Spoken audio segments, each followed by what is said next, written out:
अस्सलाम वालेकुम दोस्तों, उम्मीद करता हूँ आप खैरियत से होंगे। आज हम आए हैं अज़रबैजान की एक नहायत मशहूर और कदीम जगह जिसका नाम है आतिशगाह फायर टेम्पल। ये मंदिर हिंदुओं, सिखों और ज़रतुशी मज़हब से तल्लुक़ रखने वालों का मुश्तरका मुक़द्दस मुकाम है।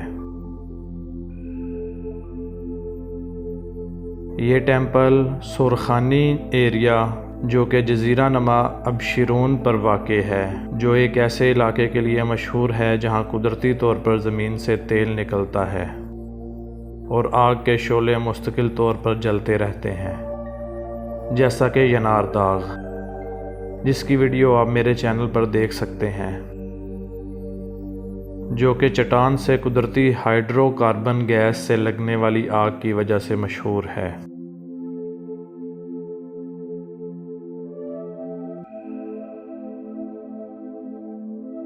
ये जगह बाकू से 18 से 20 किलोमीटर दूर है।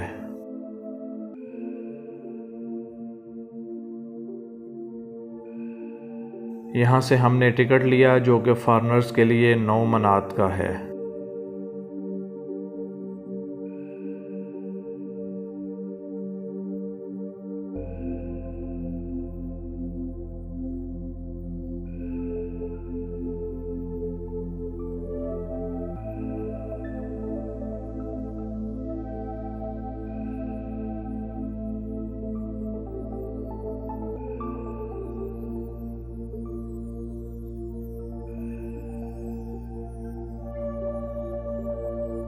मंदिर के अंदर आते ही सबसे पहला एहसास यहाँ पर आए हुए सयाहों के रश का हुआ।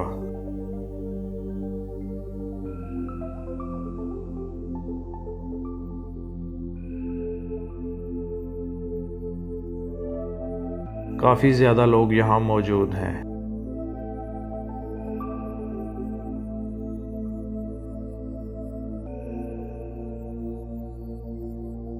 सबसे पहले मेन हिस्सा कुर्बानगाह का दिखाते हैं।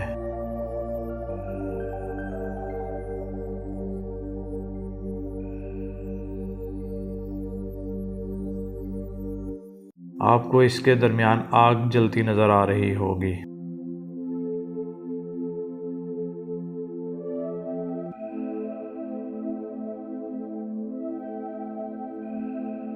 आगे चलकर इस आग के मुतालिक तफसील से आपको आगाह करते हैं।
ये हिंदुओं के सबसे बड़े और मशहूर देवता शिवा की नटराज की सूरत की मूर्ति है।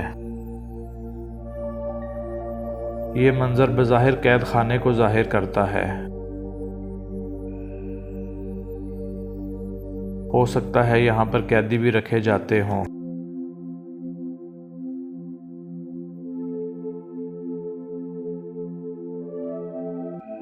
इस कमरे में बरसगीर से सिल्क रोड पर सफ़र करके आए हुए ताजर और मकामी ताजर के दरमियान कारोबारी मामला तय पा रहे हैं। ये जगह रोशनी के लिए, मशालें रखने के लिए हैं, जबकि दूसरी तरफ गैर मुल्की ताजर के घोड़े को बांधने और सस्ताने का मंजर दिखाया गया है। साथ घोड़े की भूख मिटाने के लिए चारा का बंदोबस्त भी किया गया है और इसकी देखभाल करने वाला भी मौजूद है।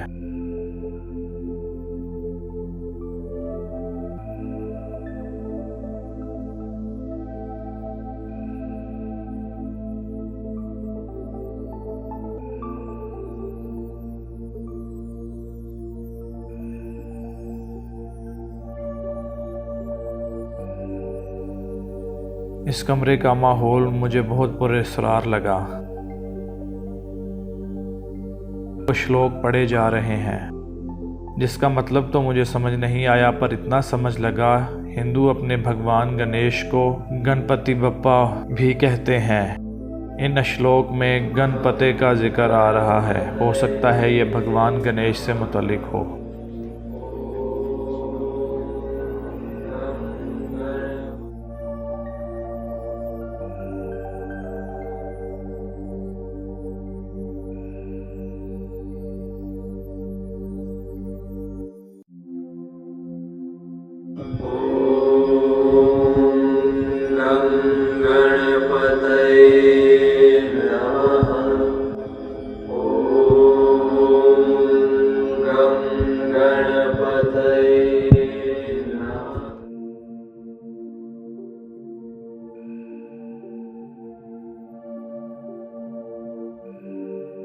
और इस कमरे में भगवान गणेश का छोटा सा मंदिर मौजूद है।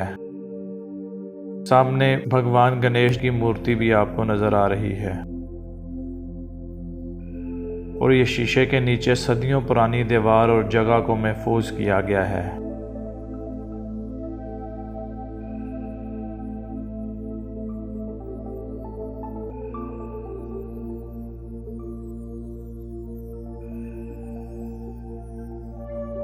यहाँ से निकलते ही पुराने दौर के पत्थर पड़े नजर आते हैं। एक पत्थर पर 1127 हिजरी लिखा हुआ है। तकरीबन 350 साल पुराना पत्थर है।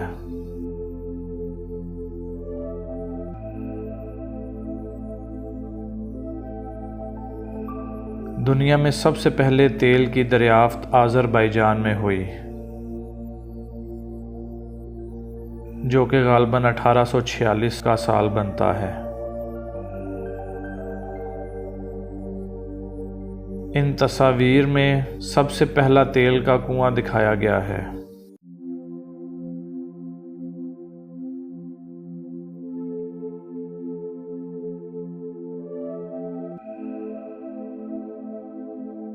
जर्मन सियाह एंजलबर्ट कैम्फर, जिसने 1863 में सुरखानी का दौरा किया, उसने अब्दी आग के 7 सुराखों का जिक्र किया है। 18वीं सदी में ज़रतश्तियों ने आतिशगाह का दौरा किया। एक कमरे के दाखिली दरवाजे पर फारसी लिखा हुआ नुस्खा मौजूद है जो अस्फ़हान से ज़रतश्तियों के दौरे के बारे में बताता है।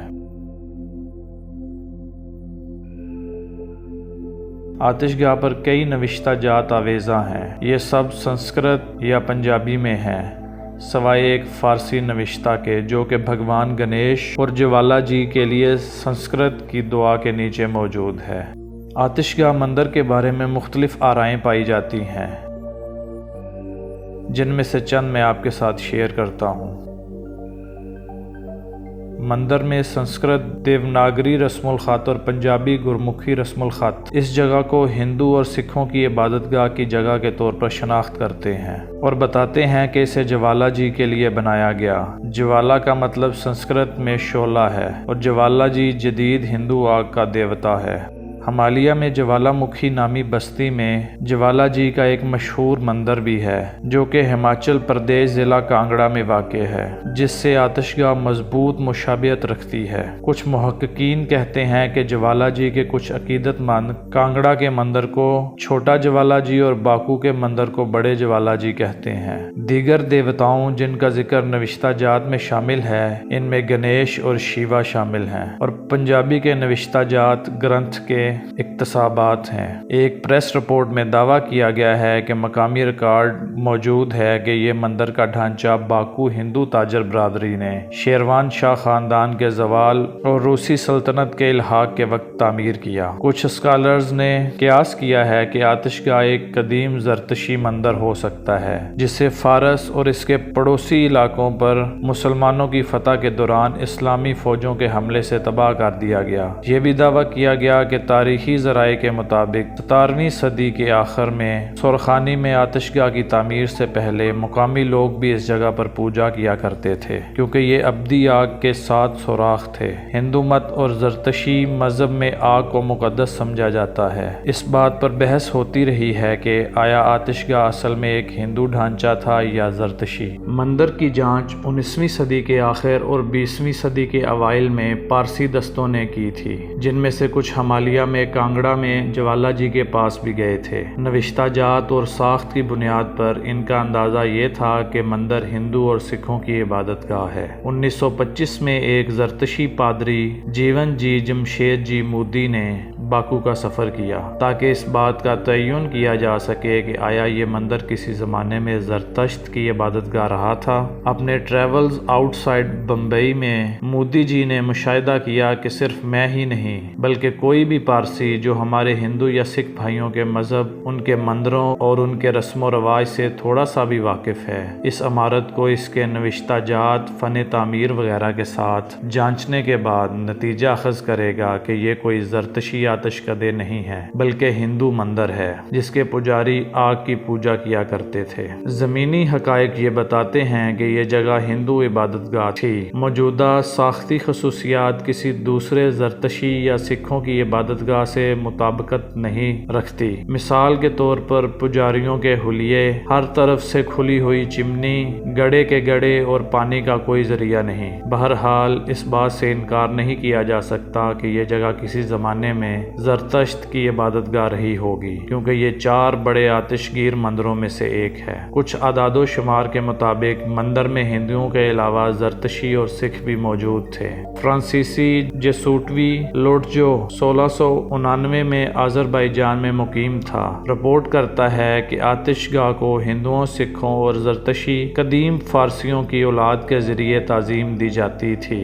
जर्मन सियाह लीरज, जिसने 1733 में मंदिर का दौरा किया, लिखता है, यहाँ कदीम फारसी आतिश परस्त हैं। जे हेनवे ने 1747 में बाकू का दौरा किया और आतिशगाह के चंद रिकॉर्ड छोड़े। कहता है वो लोग जो आतिशगाह में आग की पूजा करते थे वो हिंदुस्तानी और फारसी हैं। एस जमेलन, जिन्होंने 1770 में आतिशगाह का दौरा किया, लिखा कि मौजूदा आतिशगाह में हिंदुस्तानी और कदीम गैब्रस की औलाद रहते हैं। 1820 में फ्रेंच कौंसल गांबा ने मंदिर का दौरा किया। गांबा के मुताबिक यहाँ हिंदू, सिख और ज़रतश्त के पैरोकार थे।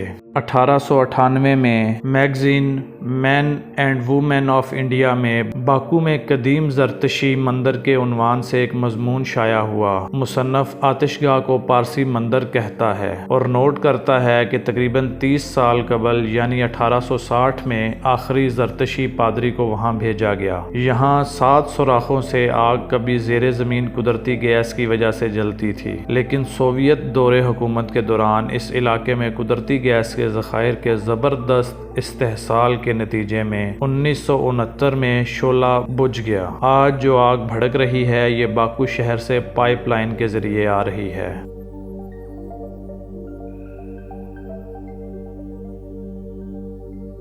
इस मंदिर को 1975 में एक म्यूजियम में तब्दील कर दिया गया।